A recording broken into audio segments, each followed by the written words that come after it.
The goal of using Frayer Square in my classroom is to help students review their vocabulary that they have learned in class, to solidify the understanding of each word, its meaning, and how it is used.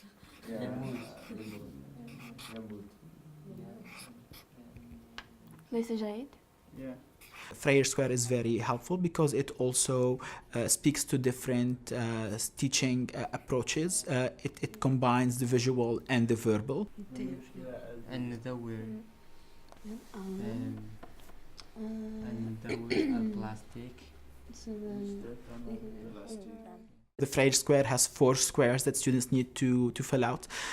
In my Arabic 150, one of the squares was to kind of put the word that is given to them in that square and then combine it with a photo or a drawing of their choice that kind of represent or interpret the word that is given to them.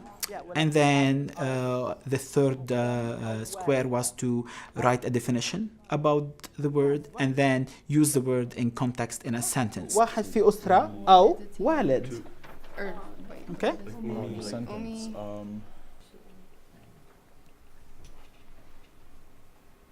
تشرب. And then for sentence say like sure or la عندي. جيد. مدرسة.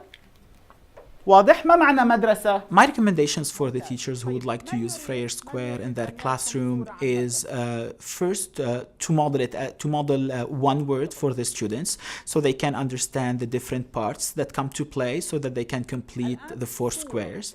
And the second part would be to do a work group between the teacher and the students and tap into the students so they can help the teacher build or fill out the different categories.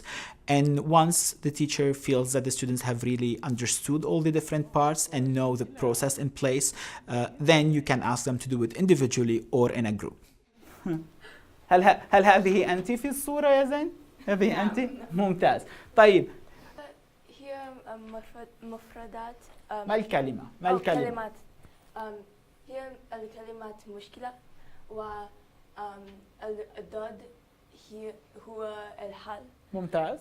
In my Arabic 350 class, we kind of scaled it up a little bit, and so we make use of the full 4 squares. So the word was given to them, and then had to give a definition of the word, and then they had to give a synonym or an antonym to the word, and then they had to represent it through a picture, and then to use it in a sentence. And they were given instructions to write longer sentences. In my Arabic 150, we used it for generic vocabulary like family vocabulary or vocabulary that relates to how you express your likes and dislikes. So we use some adjectives or nouns or verbs, whereas in the Arabic 350 class, we used it more with higher level thinking vocabulary and more like kind of technical vocabulary related to waste management and to sustainability.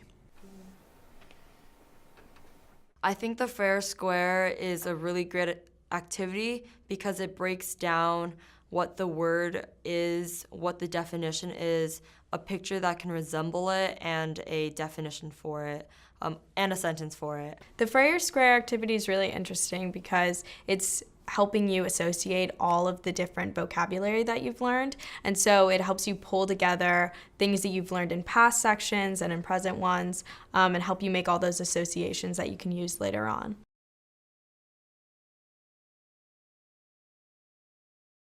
StarTalk is a program of the National Foreign Language Center, sponsored by the National Security Agency.